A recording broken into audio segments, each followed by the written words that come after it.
Eu sou Rafael Abud, do projeto Educação Inclusiva. Como eu falei para vocês no vídeo passado, hoje a gente vai se aproximar um pouco mais da prática no aprendizado da lógica de programação de computadores e da construção de softwares. E hoje a gente ainda não vai aprender a construir um software propriamente dito. A gente vai apenas, num bloco de notas, colocar o passo a passo que o computador deve seguir para que, seguindo as nossas instruções, ele faça tudo de maneira plena. Então, depois do nosso passo a passo, usando esse passo a passo, a gente vai aprender a codificar. Então, o software é o quê? É o passo a passo que a gente vai fazer, só que em uma linguagem que o computador entenda. Só que a gente não pode passar a fazer as coisas na linguagem que o computador entenda sem entender qual é a lógica que ele usa. Então a gente vai primeiro entender como é que funciona a lógica para depois aprender como é que codifica esses algoritmos que a gente está construindo. Tudo bem? Então eu vou mostrar para vocês os nossos primeiros algoritmos, ou o nosso primeiro algoritmo, num bloco de notas, e depois a gente passa a codificar, mas tem que ser de uma maneira calma, não pode ser tudo de uma vez, a gente vai fazendo tudo aos poucos, tudo bem? Vamos lá! Bem, pessoal, eu vou escrever nosso primeiro algoritmo aqui no editor de texto do Mac, mas você pode escrever no Notepad do seu Windows, então, independentemente do seu sistema operacional, você pode usar o editor de texto aí para escrever isso aqui que eu estou escrevendo, se você quiser armazenar de alguma forma. Vamos lá, eu vou colocar aqui primeiro o nome do nosso algoritmo, que é a calculadora, certo? A gente vai criar a calculadora hoje, e como eu falei para vocês no vídeo passado, a gente tem que pensar em facilitar a vida de todos os elementos envolvidos no processo de construção e de execução de um algoritmo.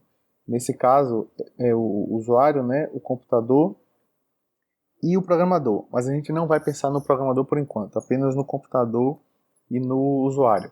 A gente tem que então deixar tudo da maneira mais clara possível para o computador e para o usuário. Pensando nisso e na nossa calculadora, o que é que a gente tem que fazer inicialmente? A gente tem que pedir as informações que a gente vai precisar, que o algoritmo vai precisar para executar as operações, para depois começar a executar as operações. Então, a gente vai pedir para o usuário. Se a gente vai pedir para o usuário, o ideal é que a gente deixe tudo muito claro para ele. Então, a ordem que a gente vai pedir aqui no nosso algoritmo é o primeiro número, depois o segundo número, depois a operação. Então, o que é que a gente pede para o algoritmo fazer? Mostrar na tela o texto,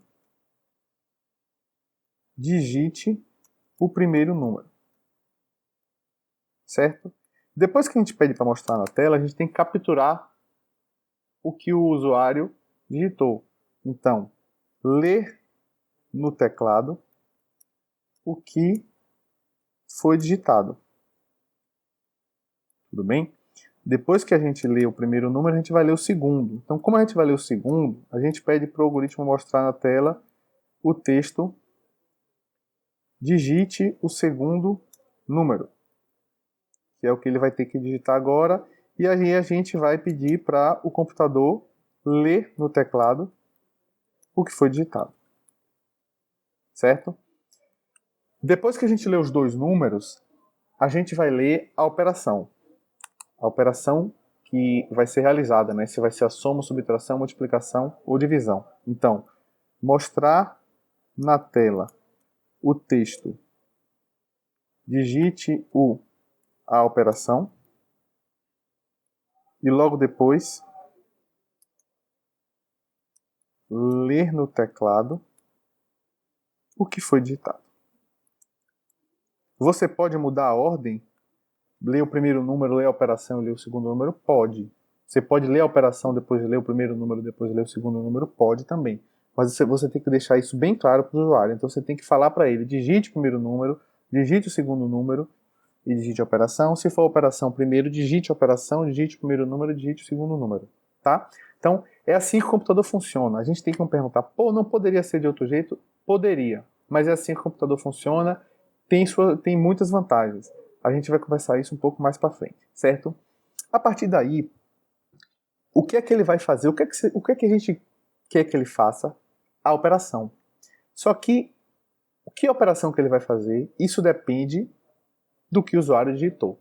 Então você tem que pensar assim, depois que eu peguei todas as informações de entrada, o fluxo agora depende de quê? Não depende do primeiro número nem do segundo número, porque uma soma no primeiro número e uma soma no segundo número, independentemente de qual seja esse número, vai ser sempre feito da mesma forma, um mais o outro. A multiplicação é a mesma coisa, subtração é a mesma coisa, a divisão é a mesma coisa. Então, ele vai depender, o fluxo vai depender da operação. Então, se fosse só uma operação, por exemplo, o fluxo não ia depender de nada. Você ia pegar primeiro número mais segundo número. Só que depende da operação. Então, se você sabe que depende da operação, você vai ter que fazer condicionais agora. Condicionais a gente chama de se. Em português a gente chama de se. Então, o que é que ele tem que fazer agora? Depende. Depende de quê? Da operação. Se a operação for mais, ou seja, se ele digitou mais, o que é que ele vai fazer? Então, primeiro número mais segundo número. Então, o que é que ele está fazendo aqui? Ele está testando se o que foi digitado na operação foi esse símbolo de mais.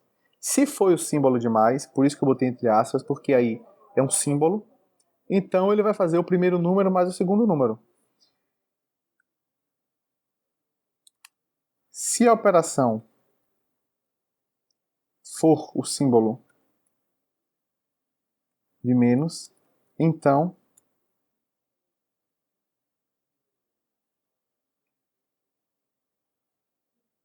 primeiro número menos segundo número. A mesma coisa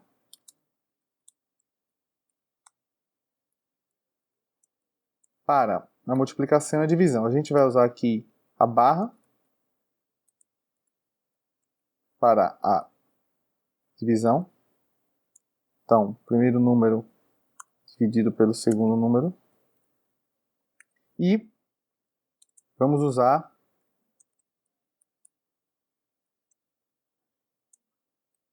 o asterisco para multiplicação.